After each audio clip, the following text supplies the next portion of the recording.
สวัสดีครับนี่เป็นคลิปที่2ของหน่วยที่8นะครับของวิศวกรรมงานเชื่อมซึ่งเราได้เรียนเกี่ยวกับทฤษฎีไปนะครับที่เป็น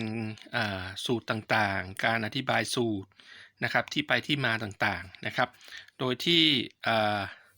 เราได้รู้จักกับตารางนะครับซึ่งเดี๋ยวเราจะมาใช้ในการคำนวณก็ทบทวนอีกทีหนึ่งนะครับตารางแรกคือตารางที่ 8.1 นะครับเนี่ยจะต้องเอาไว้ใช้สำหรับตอนที่เราจะหาค่านะครับที่เราเรียกว่าค่าWE นะครับสรุปจากคราวที่แล้วก่อนคราวที่แล้วเนี่ยนะครับเราบอกว่าเราจะหาค่าน้ำหนักของแนวเชื่อมเพื่อเอามาหาลวดเชื่อมที่จะใช้นะครับเพราะนั้นเราจะรู้ว่าค่าน้ำหนักของแนวเชื่อมนั้นนะครับที่เราเรียกว่า WE นะครับจะต้องรู้ก่อนว่าจะต้องหาค่าที่เรียกว่าเป็นค่า WW มาก่อนนะครับซึ่งค่า WW นี้ก็คือ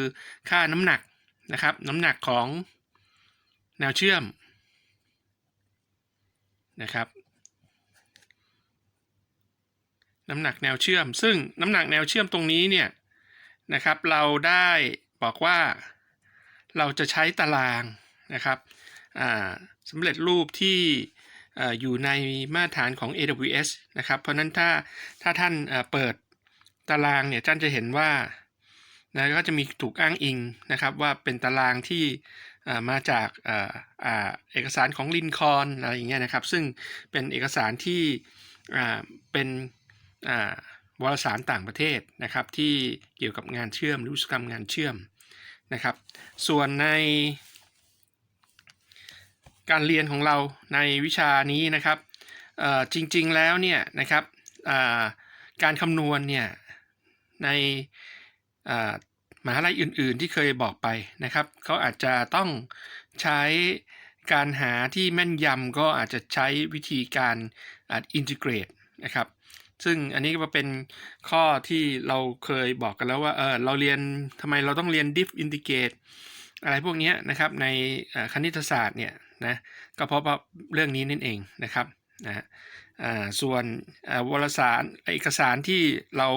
บอกเมื่อกี้ว่าเราอ้างอิงนะครับก็เป็น Lincoln Electric นะครับ The Procedure Handbook นะครับ Arc Welding ตัวนี้ก็คือมาจากตรงนั้นซึ่งก็แน่นอนครับก็ส่วนใหญ่เวลาที่ฝรั่งเข้าทำการวิจัยอะไรก็แล้วแต่เนี่ยนะครับจะถูกนำมาใช้นะครับจะถูกนำมาใช้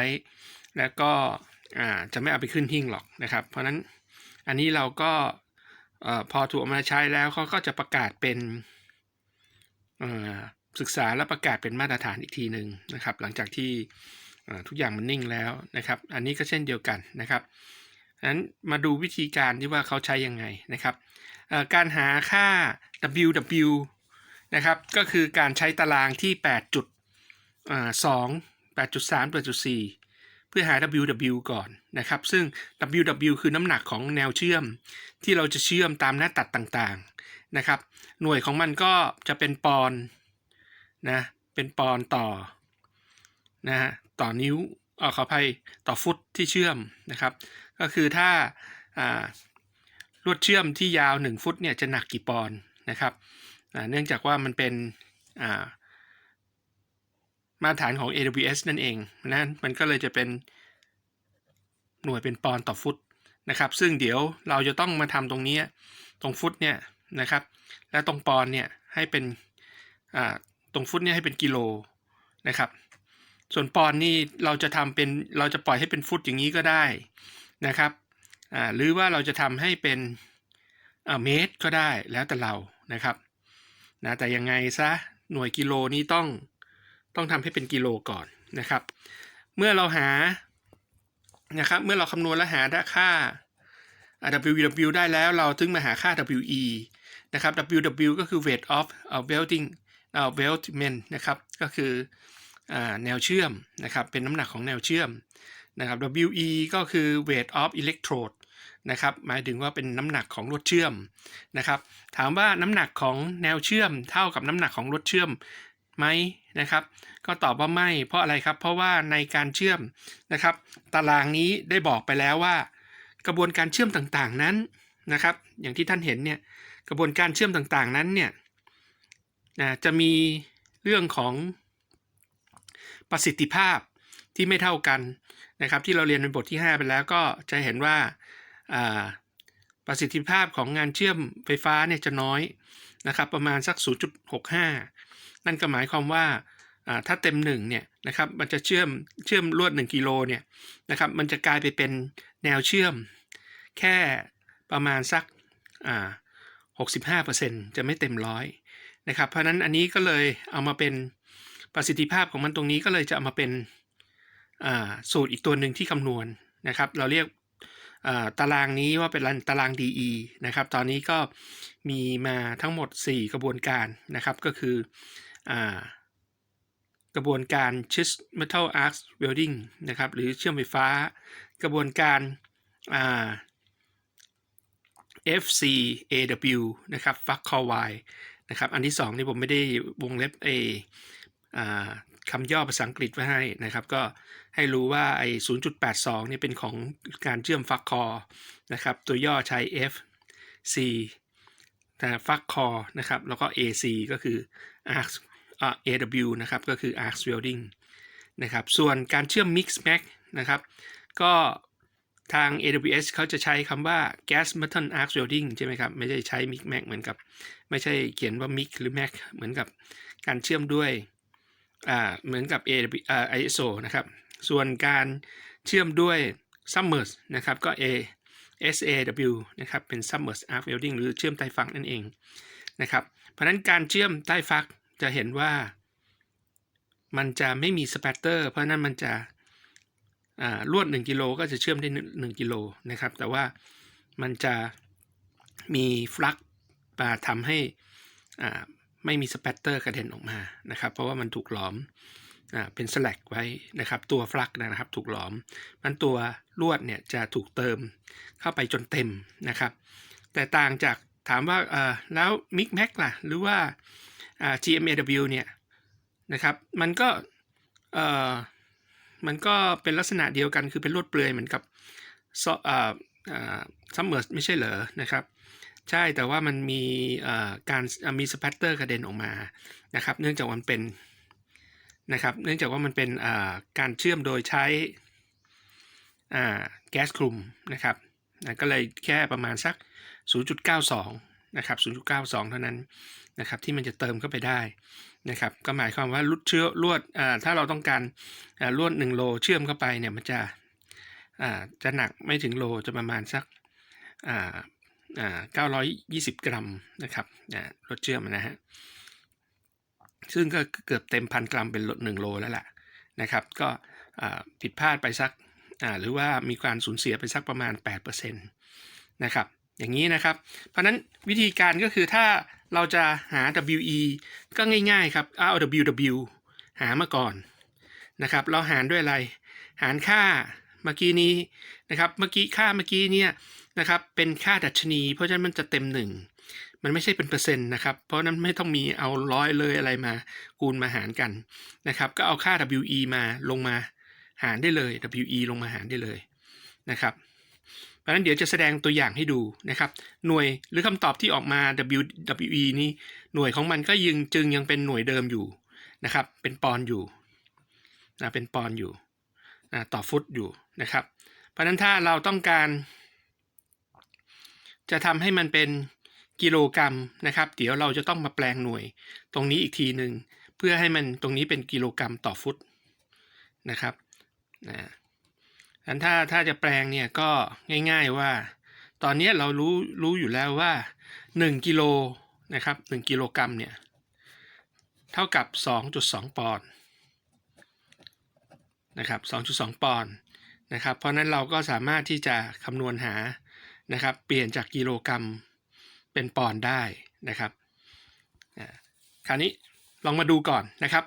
ถ้าสมมุติผมเขียน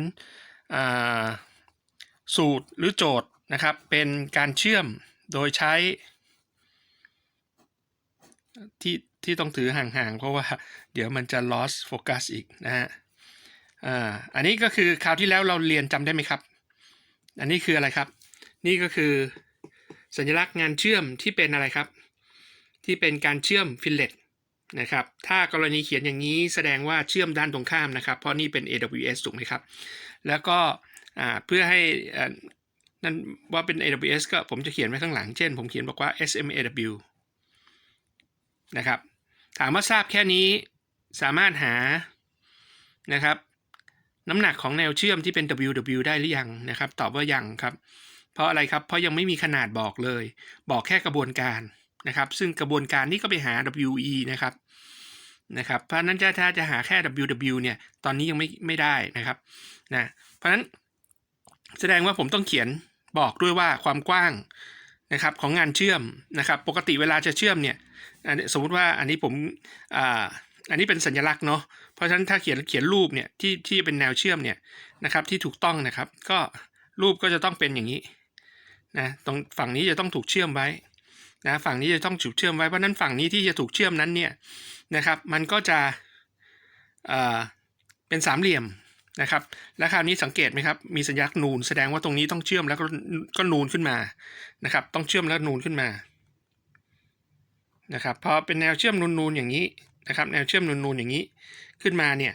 นะครับมันก็จะต้องบอกนะครับส่วนที่เป็นเดี๋ยวผมขอเขียนที่ขยายให้ดูแล้วกันนะครับเพราะว่าอันนี้รู้สึกจะเล็กไปนะครับเพราะฉะนั้นตรงนี้เนี่ยก็จะเป็นค่า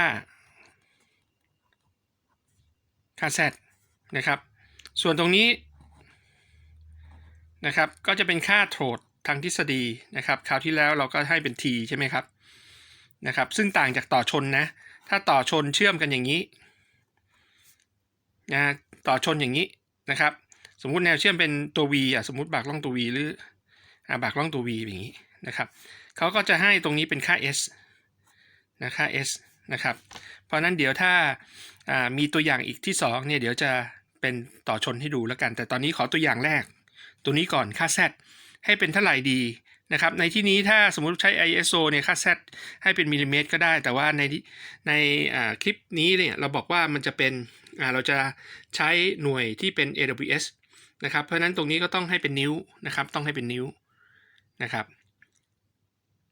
โอเคถ้าให้เป็นนิ้วเอาง่ายๆแล้วกันครับเป็น1นิ้วแล้วกันนะเป็น1นิ้วง่ายๆนะครับ1นิ้วง่ายๆเพราะฉะนั้นตอนนี้รู้แล้วว่านะครับค่า z ของมันนะครับก็คือความกว้างตรงนี้นะครับความกว้างของ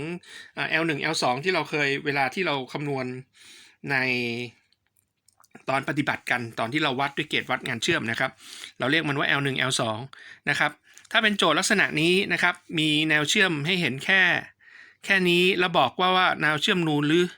แนวเชื่อมตรงหรือแนวเชื่อมเว้าอย่างนี้นะครับแล้วก็บอกค่า z ให้เรานะครับเราก็ทำไงครับเราก็เอามาเปิดนะครับเปิดดูนะครับว่าค่า z ของมันนะครับหรือค่า size of fillet ตรงนี้เนี่ยคือเท่าไหร่นะครับเมื่อกี้มันบอกว่า1มิลขอไป1นิ้วนะครับ1นิ้วแล้วก็แนวเชื่อมเมื่อกี้เป็นอะไรล่ะราบไหมไม่ราบเป็นนูนนะครับแนวเชื่อมนูนเพราะฉะนั้น1นิ้วนูนคืออะไรครับ1นิ้วนูนก็คือตัวนี้ 2.48 นะครับฉะนั้นคำตอบตรงนี้ก็คือค่า WW จากตารางที่ 8.2 นะครับค่า z เท่ากับ1นิ้วได้ค่า WW เท่ากับนะครับเมื่อกี้คือเท่าไหร่เอ่ยเอาใหม่นะครับเห็นไหมครับ1นิ้วก็คือตรงนี้ถูกไหมครับ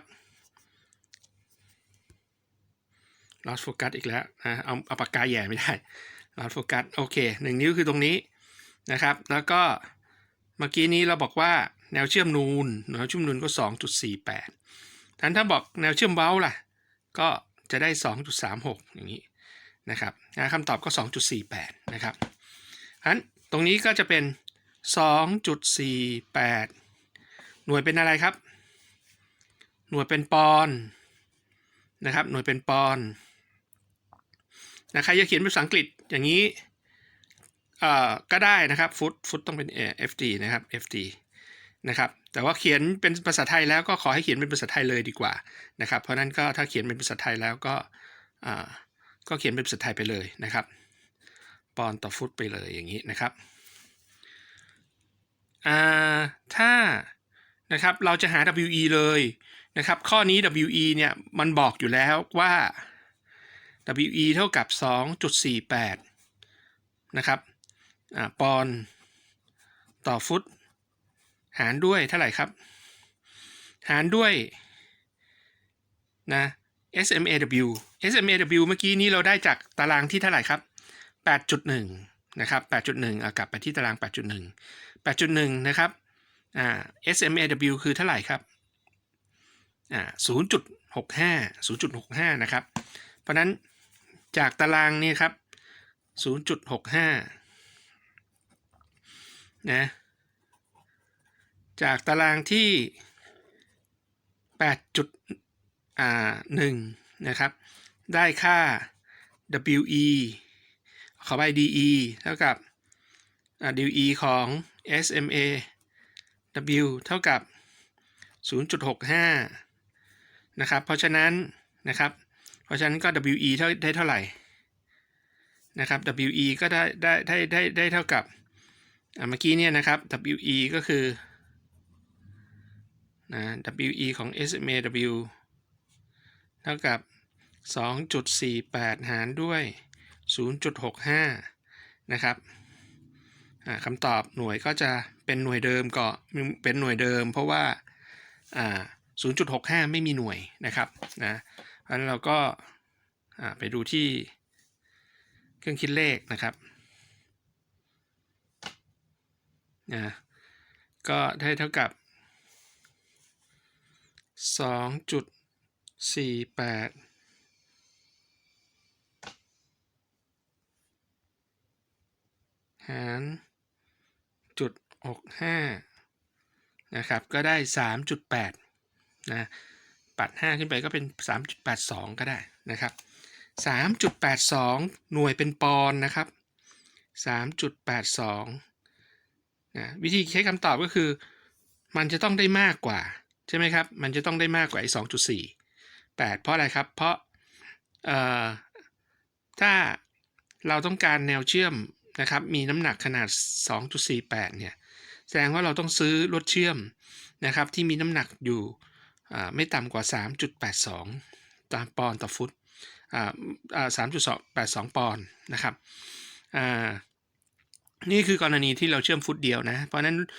โจทย์เนี่ยที่จะให้หา CM เนี่ยก็โจทย์จะต้องบอกว่า CM จะมีความยาวของมีความยาวแนวเชื่อมกี่ฟุตนะกี่ฟุตถ้าเขาบอกเป็นเมตรมาสมมุติบอกว่าเป็น100ฟุตนะครับ100ฟุตก็1เมตรเนี่ยก็เท่ากับกี่ฟุตครับปกติเราจะเห็นว่า1ฟุตเนี่ยมันจะมี30เซนใช่ไหมครับ1ฟุตมี12นิ้วแล้ว12นิ้วก็มี30เซนประมาณนั้นนะครับเพราะนั้น1เมตรจึงมีประมาณสัก 3.3 ฟุต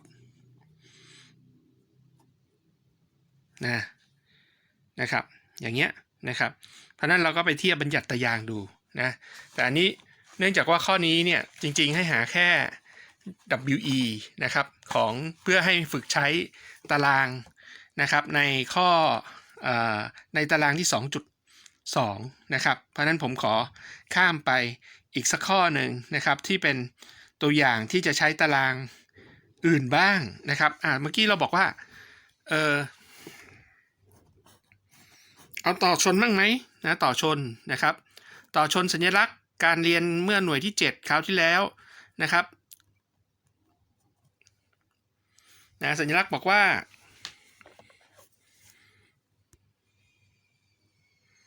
พอดีกล้องอยู่ทางด้านนู้นนะครับไปผ่านกล้องก็เลยเซนซิทีฟมากสัญลักษณ์ถ้าเป็นการต่อชนธรรมดานะครับมันก็จะเป็นไงครับมันก็จะเป็นฟันหนูนะครับแต่อันนี้เราบอกว่าเอาเป็นการต่อชนแบบบากล่องตัว V 2 ด้าน นะบากล่องตัว v 2 ด้านนะครับแล้วก็การเชื่อมเอาเป็นแบบGMAW นะ Get Metal Arc Welding แล้วกันนะครับถ้าเขียนอย่างนี้อย่าลืมว่าค่าที่ได้เมื่อกี้นี้ที่เราบอกว่านะครับถ้าเป็นการต่อฟิลเลตนะครับค่าก็จะเป็นค่า Z กับค่า T นะที่จะบอกถ้าเป็นการต่อแบบนี้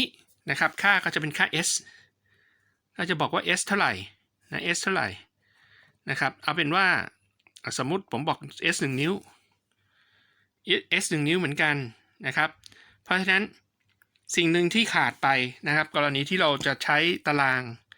ตัวนี้นะครับตารางตัวนี้เนี่ยถ้าเปิดดูนี่ตารางที่ 8.3 นี่ยังเป็นของการต่อนะครับที่เป็นลักษณะตัว T บากล่องอยู่นะครับแต่ถ้าเป็นตารางที่ 8.4 เนี่ยจะเป็นการต่อตัว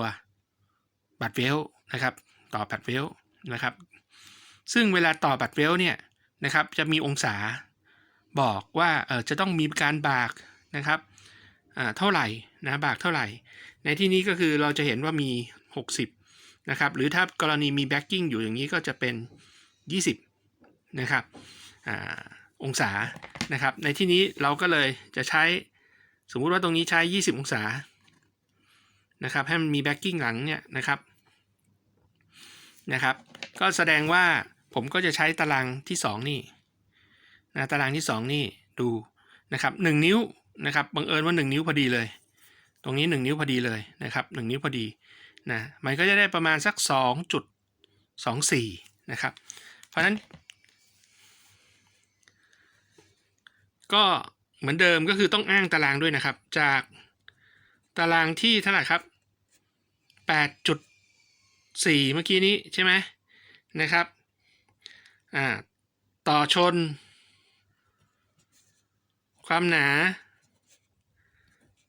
นะครับ1นิ้วนะ1นิ้วนะครับองศามุมบาก20องศานะครับได้ค่า WW โทษที WW เท่ากับเท่าไหร่ครับเมื่อกี้นี้นะครับลองมาดูเมื่อกี้ได้ค่าเท่ากับ1นิ้ว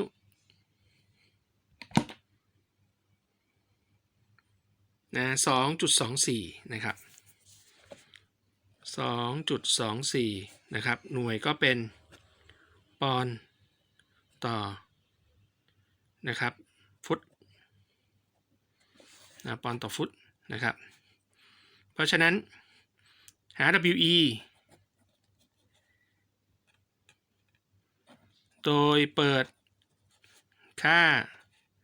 DE จากตารางที่ 8.1 การเชื่อม GMAW นะครับได้ค่า DE เท่ากับเท่าไหร่ครับจำได้ไหมครับไม่เป็นไรก็เปิดไปตามตารางที่ 1.1 นะครับนั้นเพราะฉะนั้นสไลด์นี่ก็อยู่ในบล็อกนะครับเปิดไปที่บล็อกแล้วท่านก็ไปดูนะครับในหนังสือที่ถ่ายไปก็มีนะครับเราใช้ GMAW ใช่ไหมครับ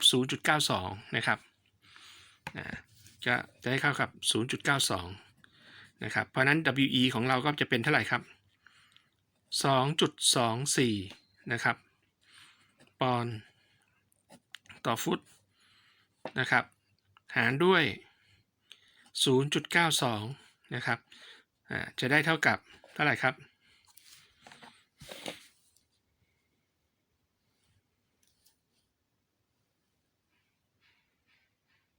2.24 นะครับ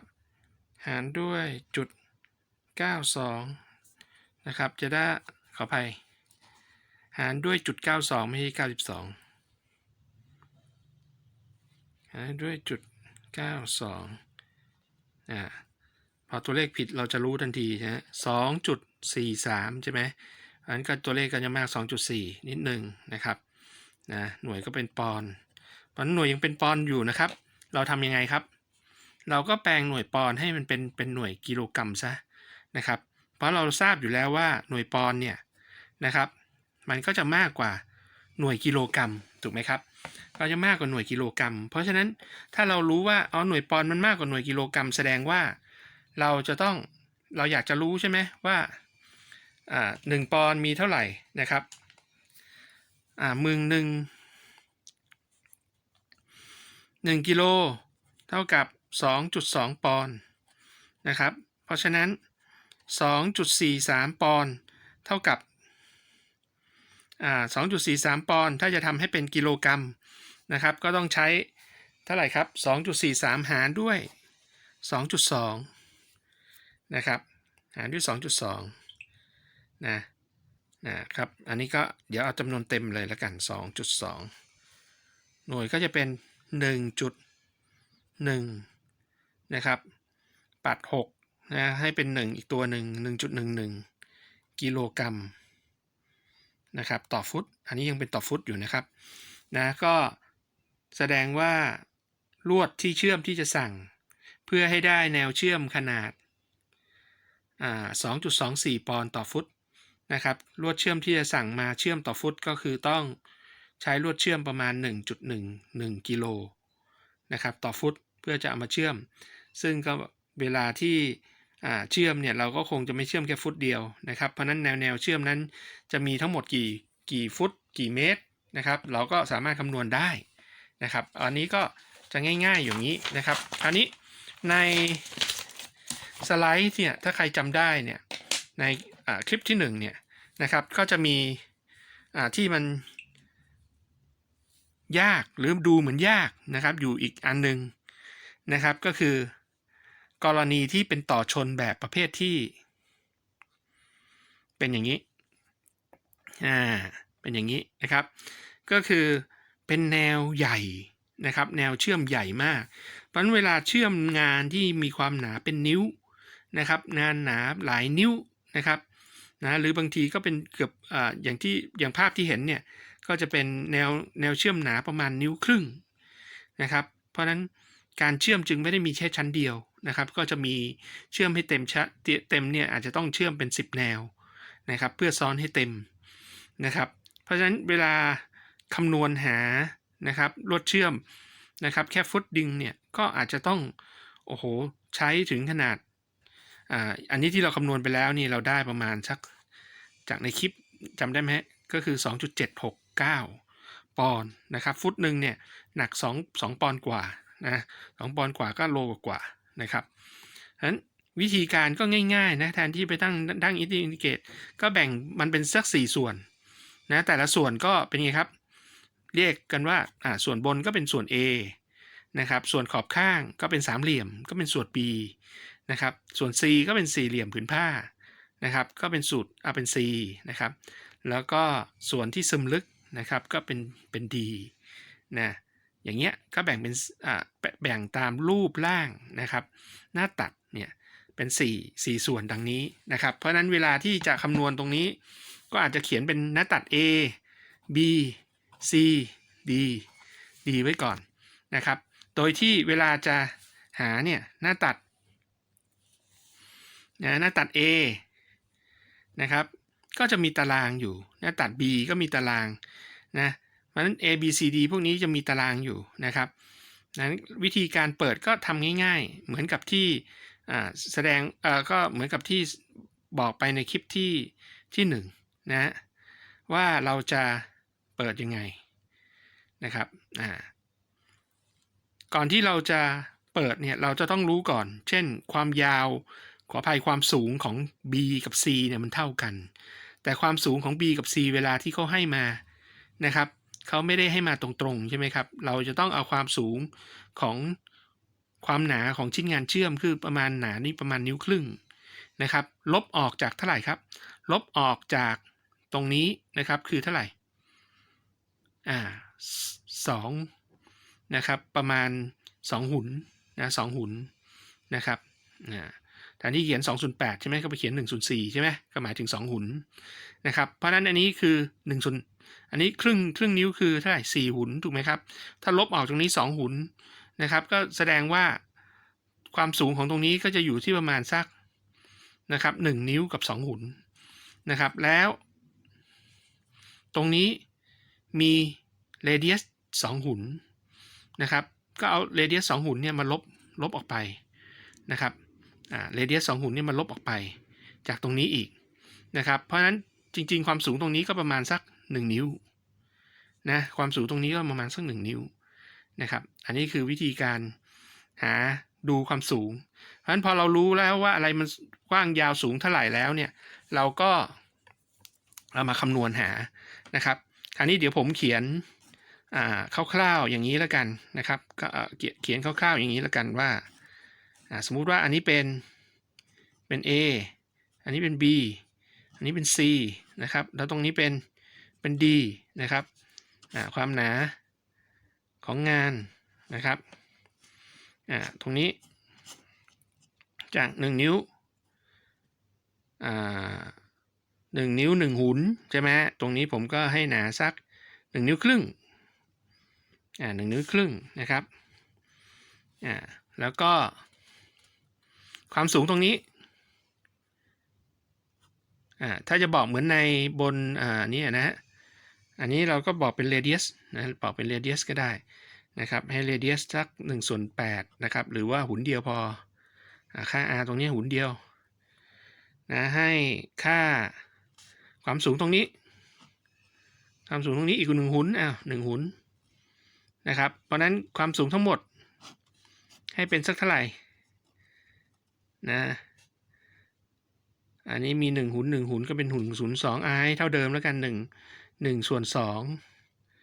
นะครับ1/2ก็คือนิ้วครึ่งใช่ไหมนิ้วครึ่งนะครับส่วนตรงนี้ที่เป็นองศานะครับมีองศาอยู่แล้วเป็น10 องศาแล้วกันนะ10 องศานะครับใน B เนี่ยนะB เนี่ยเพราะนั้น B เนี่ยเดี๋ยวจะมีเรื่องหาองศากับความสูงนะครับลองมาเปิดดูก็คือตารางนะที่จะใช้เนี่ยก็คือตารางที่ 8.5 ตารางที่ 8.5 อันแรกก่อนเปิดดู A ก่อน A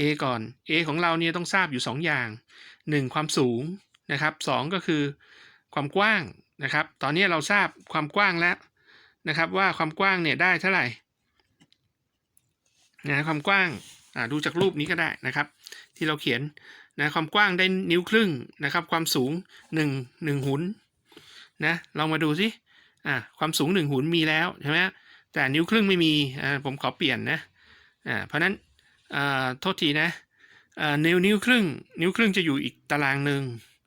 นะความกว้างนิ้วครึ่งเนี่ยมีนะครับที่ผมบอกไม่มีก็คือตัวเลขนี่ไม่มีนะครับอันนี้ก็1 นิ้วนะครับ1 นิ้วนะเพราะนั้นนิ้วครึ่งคือตัวไหนอันนี้ยังไม่ใช่นิ้วครึ่งนะ1 เศษ 1/4นะครับ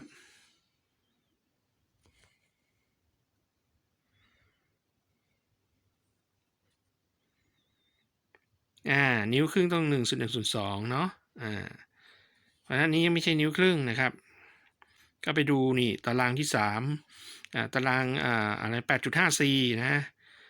นิ้วครึ่งนะครับอันนี้คือ1 นิ้วเศษ 1/2คือนิ้วครึ่งถูกไหมครับแล้วเมื่อกี้ความสูงของมันอยู่ที่เท่าไหร่นะ1 หุนใช่ไหม0.425นะครับเพราะนั้นนี้ก็ได้เท่ากับ WW เท่ากับนะ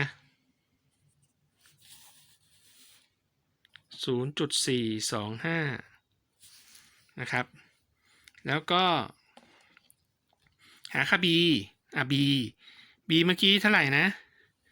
B เมื่อกี้นี้มาดู B เมื่อกี้นี้เราบอกว่า10 องศาความสูงของมันนะครับ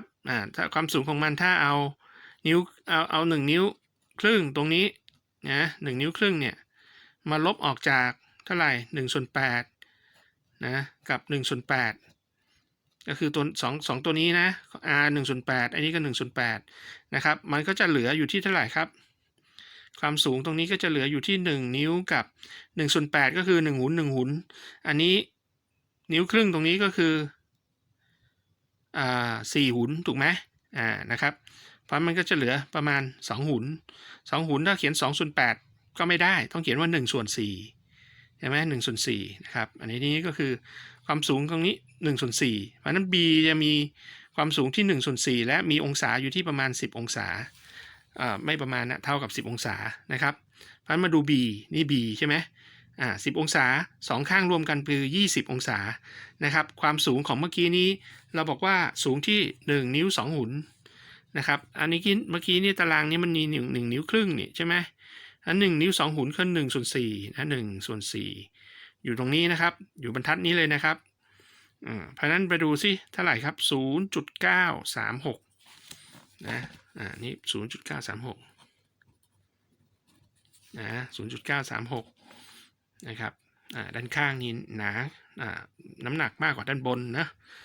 มาดู C บ้างนะครับ C นี่จากรูป C จะเห็นว่านะความสูงก็แน่นอน C ความสูงของ C กับ B ความสูง B เท่ากันเพราะนี่คือ1นิ้วนะครับ C ก็จะมีความสูงที่1นิ้ว2หุนเช่นเดียวกันนะครับและมีค่าอะไรครับความกว้างของมันเท่ากับ D D คูณ2ใช่ไหมหรือว่า D บวก2ก็ได้นะครับเพราะว่าคือ1/8ส่วนกับ1/8ใช่ไหมครับเพราะตรงนี้ก็จะได้เท่าไหร่ครับตรงนี้ก็คือ2ขอให้1/4นะครับก็2หุนเนี่ยใช่ไหม1หุนกับ1หุนบวกกันก็เป็น2หุนนะครับ2หุนเพราะนั้นอันนี้ก็จะได้เท่าไหร่ครับ1/4กับ2หุนนะครับ1/4เมื่อกี้มีแล้วนี่นะครับเมื่อกี้1/4อยู่ตรงไหนนี่1/4บรรทัดที่2นี่นะครับบรรทัดนี้นะ1/4นะมาดูตรงนี้นะ2หุนอยู่ไหนครับ2หุน2หุนคือเท่าไหร่1/4เหมือนกันนะเมื่อกี้บอกได้ 1.06 นะครับตรงนี้ได้ 1.06นะครับสุดท้ายคือดีนี่ง่ายมากเลยนะครับดีเรารู้เรื่อง1/8แล้วใช่ไหมนะครับเพราะนั้นดีเนี่ยจะมีค่าแค่ค่า r นะครับค่า r ตัวเดียวเนาะดังนั้นก็จะไปอยู่ตารางด้านบนเลยเมื่อกี้ค่า r ที่1/8ค่า r 1/8ได้เท่าไหร่ครับ 0.083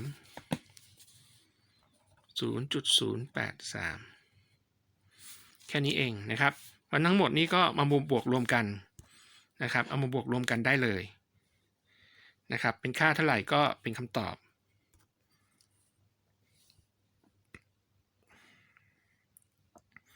นะครับจุด425บวกด้วยจุด936บวกด้วย1.06บวกด้วย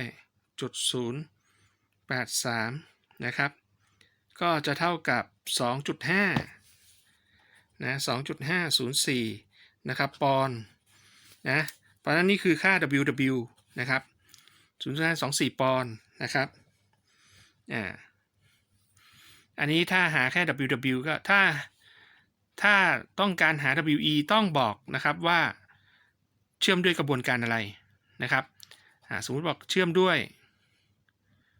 เ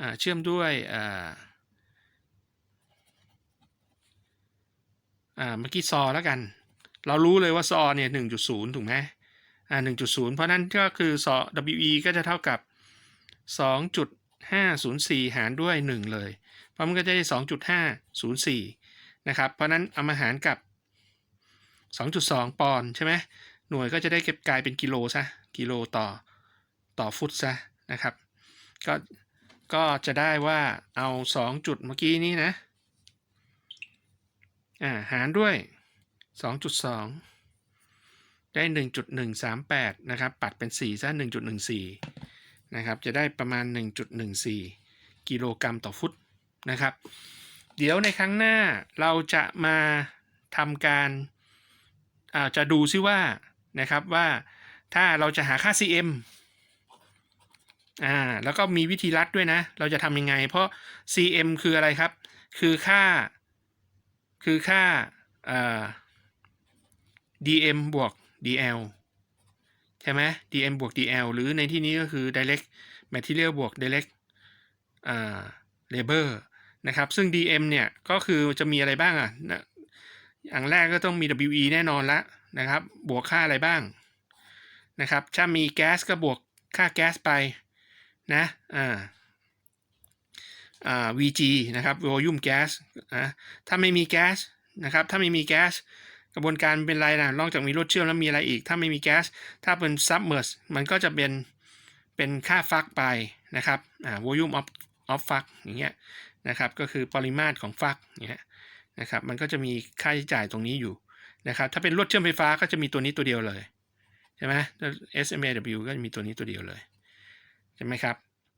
นะที่เป็น direct material นะครับอีกตัวหนึ่งก็อาจจะเป็นค่าใช้จ่ายของตัว